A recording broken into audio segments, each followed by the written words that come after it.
What's going on, guys? MonsterJamFan2010 here, and today, welcome back to MonsterJamFan2010's Commentry Series Episode 2. Like the feedback you guys gave me on the last episode of the worst show ever, Monster Jam specifically, but today, something that intrigues me that might just very well put in the status of maybe the worst monster truck show ever is this one right here. So yeah, this is a topic. Now we have two topics today that we're going to be doing, and this is going to be split in two different parts. However, this first part is going to be talking about, obviously, what you guys have seen, the worst show ever, monster truck specifically. Anyways, let's get into it.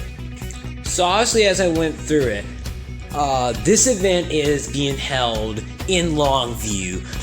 However, not Longview, Texas, Longview, Washington, which has a population of around 37,000. So it's not the largest city in the world. It's not that big. However, apparently it's big enough to hold a local event there, which the event holders are by Nitro Productions. Now, I couldn't really find much information from their YouTube nor in their Facebook. Basically what they do now is just rallying, which, judging by how this went, might have been a smarter choice.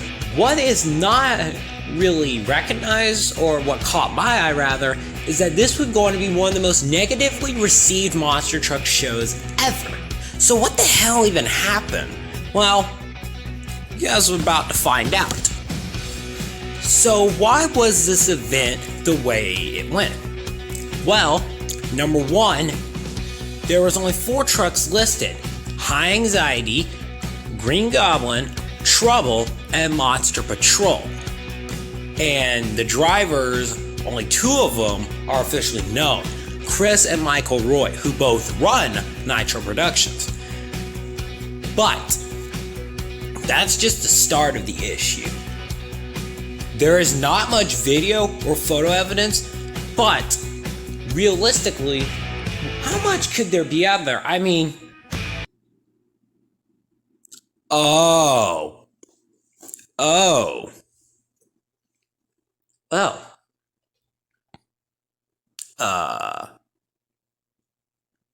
okay. By the way, thanks to Air Forum for sharing this video and showing us that this is what actually exists. So anyways, we're gonna play the video clip for you guys.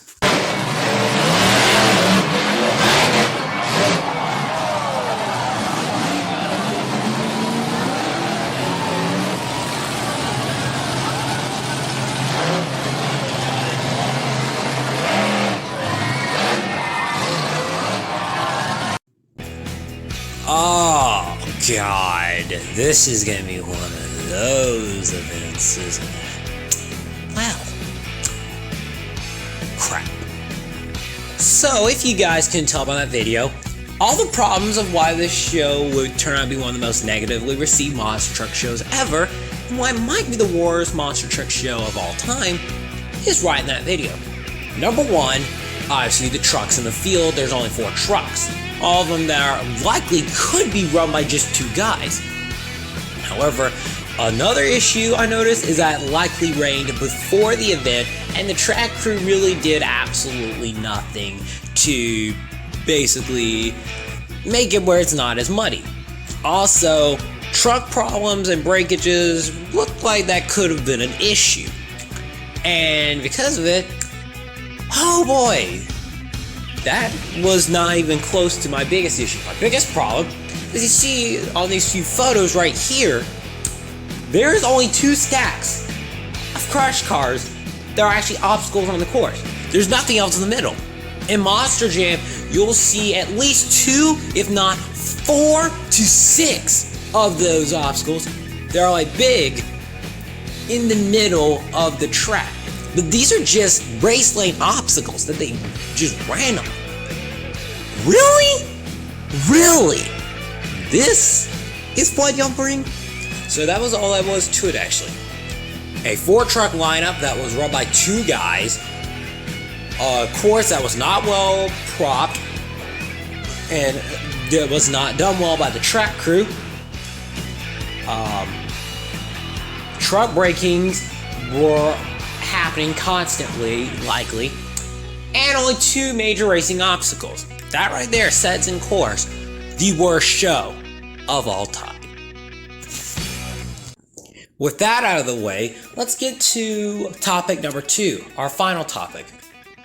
The 2000 and 2001 Monster Jam season's unaired shows.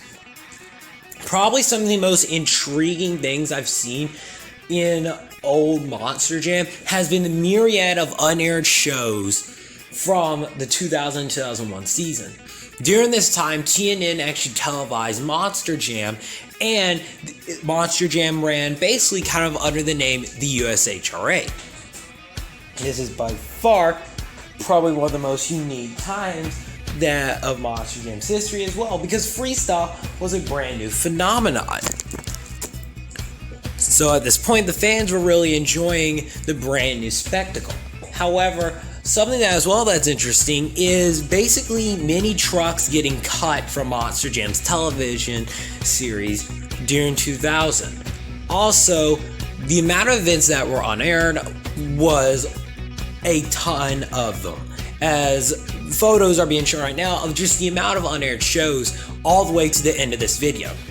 And thanks to California Monster Truck for giving me a central idea of kind of what was going on, essentially. And I made a great point in that video as well in the comments about this era and how this created so many unaired shows, because I've been absolutely intrigued by this prospect. You've seen on my channel the amount of videos I've made of unaired shows. And something as well that caught my eye that I've been trying to make like a point and trying to bring as well all the way through the entire Monster Jam community has been something that California Monster Truck himself said in the video. I'm gonna play that for you guys right now. Noting that Monster Jam would choose which events the TV cameras would appear at, rather than deciding on a whim which shows to televise after they had already taken place. This is so their hosts and correspondents could film in-person interviews and make the show look like more of a live sporting event or a stylized production. Video cameras would be at every event filming each show, but there was a noticeable difference between USHRA's live event archival footage and the official TV footage done by TNN at the time, although they would often use both footage. Yes, you heard that right. Feld, aka at the time, the USHRA, records basically all the shows. All the shows are pre-recorded, but Monster Jam selects the events that the TV cameras of TNN can be at. And it's likely was like this during the early 2000s. It probably was just a little bit different for the 2000s, later 2000s and early 2010s with speed. However, during this time, to say the least, it definitely brings a whole nother point of how many unaired shows truly were unaired. And to me, it's very interesting as well, since most of the fields are not known and results are almost impossible to know about. Ultimately, the other thing that interests me is, as well, another point as well that they at Monster Jam, aka the USHRA Feld, they select the trucks that go into the actual shows. I didn't actually get that in the video because I cut it off too soon. But it's still a very interesting part. But as said before, USHRA and Feld record all the events, and you've seen in certain Crash Madness videos, actually all of them, they're all USHRA and Feld footage. It's non-fan footage. So Feld has at one point had hundreds, if not thousands, of shows that have not really been seen in their entirety. And for me, that's been something I've been wanting to do. Now, I sent Feld an email message about this. I've got no response yet. And you know, maybe it's good now that I look back at this, because now guess what? I can start a huge community project. Yes, I want the Monster Jam community to come together.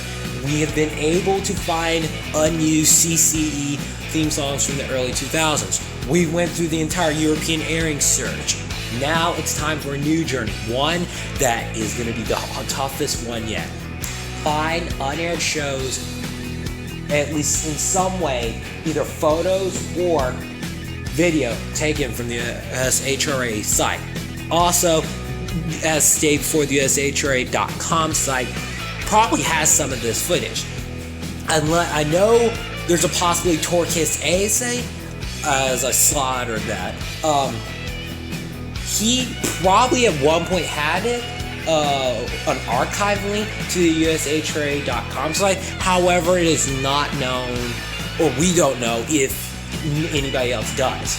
And if you happen to have it and you come across this video, for the love of God, share it with me or anybody and put an archive link, and we'll preserve it forever. Because the amount of videos that might be findable is going to be unmatched. Now, for the other thing, this is where you guys truly can tap in as well. If you guys can send me any type of video or photo that is not listed or shown within this video, you will be shown at the end credits of the video, as much as I can fit on to the screen. That's all. Go out there, go searching. If you have any photos or been to any shows, let me know the filter trucks or results as well, because it's not very intriguing. I think not only myself, but many older Monster Jam fans and even newer Monster Jam fans who don't know would love that. Anyways, guys, it's time for a new journey. It's time to start our next run of Lost Monster Jam media. It is the Unaired Monster Jam Searches.